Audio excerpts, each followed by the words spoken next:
پائیں گے ان کا قتل کرو. Wait for them in every stratagem of war, ان کا انتظار کرو اور میدان جنگ میں ان کا قتل کرو.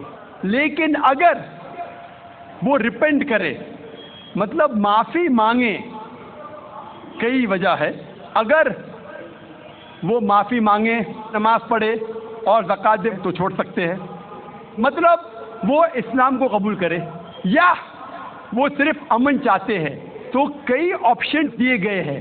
ایک آپشن ہے کہ اگر وہ ریپینٹ کرے, معافی مانگے, اسلام کو قبول کرے تو بھی چھوڑ دیجئے, یا وہ امن چاہتے ہیں اور اسلام قبول نہیں بھی کرے تو بھی چھوڑ دو. آگے آیت میں لکھا, آیت نمبر 6 میں, آیت نمبر 6 بھی اس کے ساتھ ہے نا, کہ اگر وہ امن چاہتے ہیں تو ان کو حفاظت سے ایسی جگہ پر لے جاؤ جا کے وہ محفوظ ہے. تو بہت سے آپشنز دیے گئے ہیں. لیکن اگر وہ آپ سے جھگڑا کرنا چاہتے ہیں میدان جنگ میں تو ان کا قتل کرو.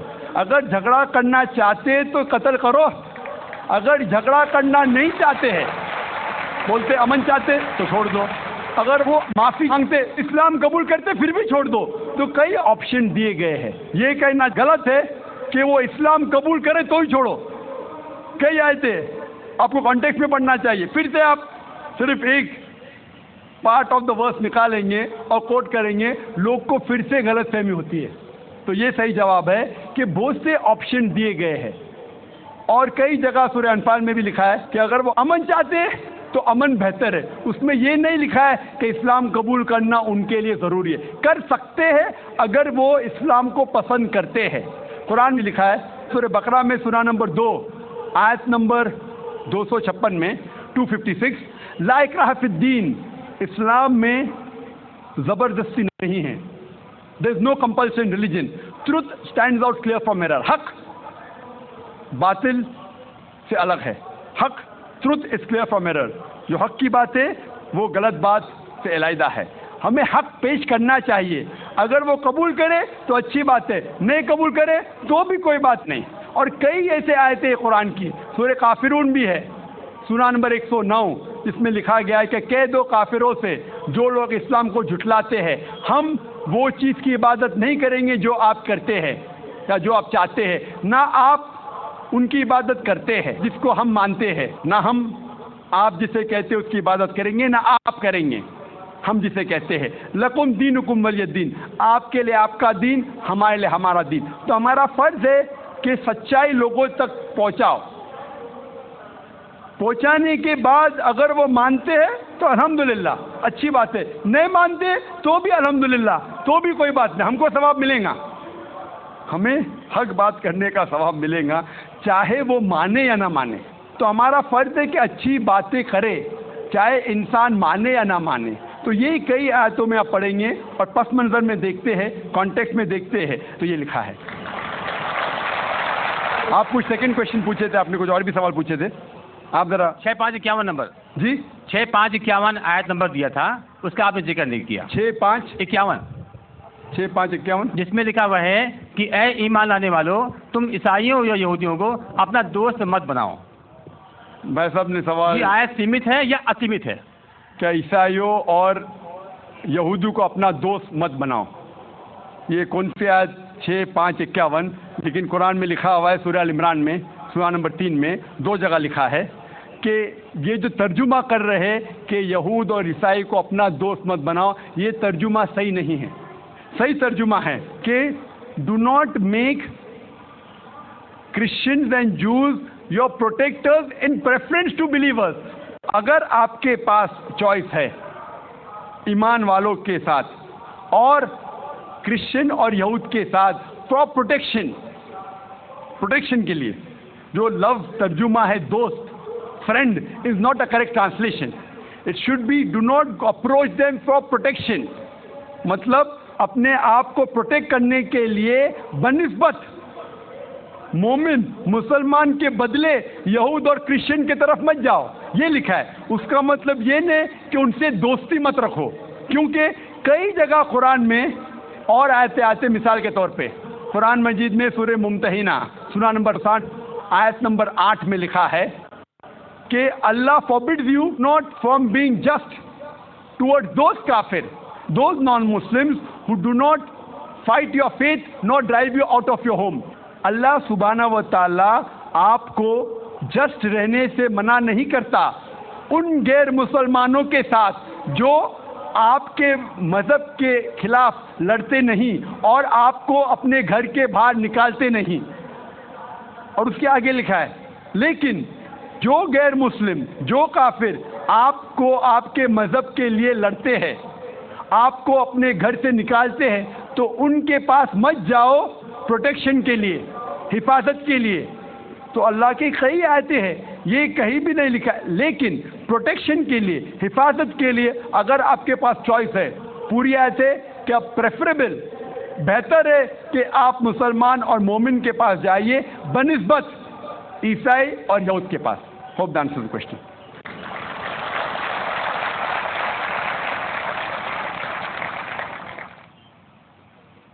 اب ہم خواتین کے شعبے کی طرف چلتے ہیں اور وہاں سے کوئی ہماری نان مسلم بہن اگر سوال کرنا چاہیں تو کر سکتی ہیں.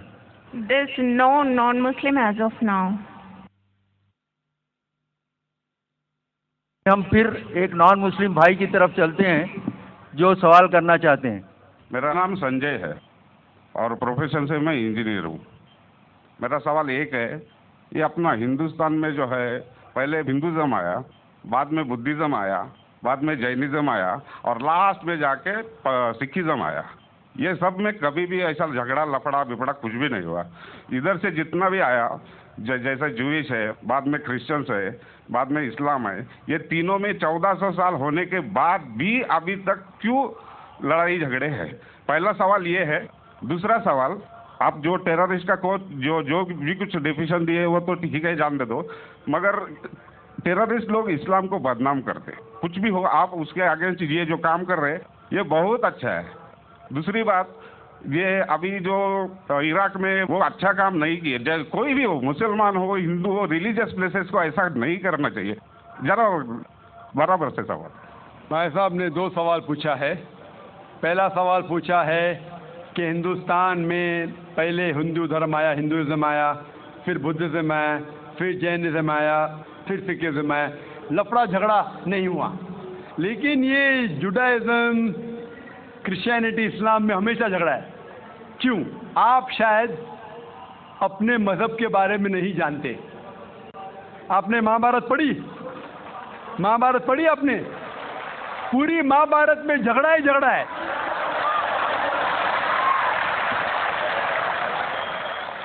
باقی مذہب کے نہیں اپنے آپس میں. اگر آپ پڑھتے مہابھارت جو ایک اسمرتی ہے جو میں پڑھ چکا ہوں اس کے اندر کزن رشتے داروں کے بیچ پانڈو 5 اور کورو 100 جھگڑا ہوتا ہے. مہابھارت میں جھگڑے کے بارے میں جتنے ورسز ہے قرآن مجید سے کئی گنا زیادہ. اگر گنیں گے ہم قرآن مجید گنیں گے کتنے ورسز ہے مہابھارت میں کئی زیادہ ہے. اور جب آپ بھگوت گیتا پڑھتے ہیں بھگوت گیتا مہابھارت کا ایک حصہ ہے 18 چیپٹرز ہے. بھیشم پرو کے چیپٹر نمبر 25 to 42 کو کہتے ہیں بھگوت گیتا. اور بھگوت گیتا سب سے زیادہ پڑھی جانے والی کتاب ہے ہندو مذہب میں. اور یہاں یہ بھگوت گیتا شری کرشن رائے دے رہے صلاح دے رہے سجیشن دے رہے ایڈوائس دے رہے ارجن کو. جب آپ پڑھتے Bhagavad Gita chapter number 1 verse number 45-46 Arjun جنگ کے میدان میں اپنے ہتھیار کو زمین پہ رکھتا ہے اور کہتا ہے شری کرشن سے میں جنگ کے میدان میں نہتا مرنا پسند کروں گا بنسبت اپنے رشتہ داروں سے لڑوں. یہ کہتا ہے آپ نے پڑھی ہوگی. اس کے فوراً بعد چیپٹر نمبر 2 ورس نمبر 2 اور 3 میں شری کرشن کہتے ہیں ارجن سے ارجن تم اتنے بزدل کب سے بن گئے تم نپنسک کب سے بن گئے. How have these impurities come in your heart how have you become important. وہ کہتے ہیں کہ شتریا کا دھرم ہے لڑنا.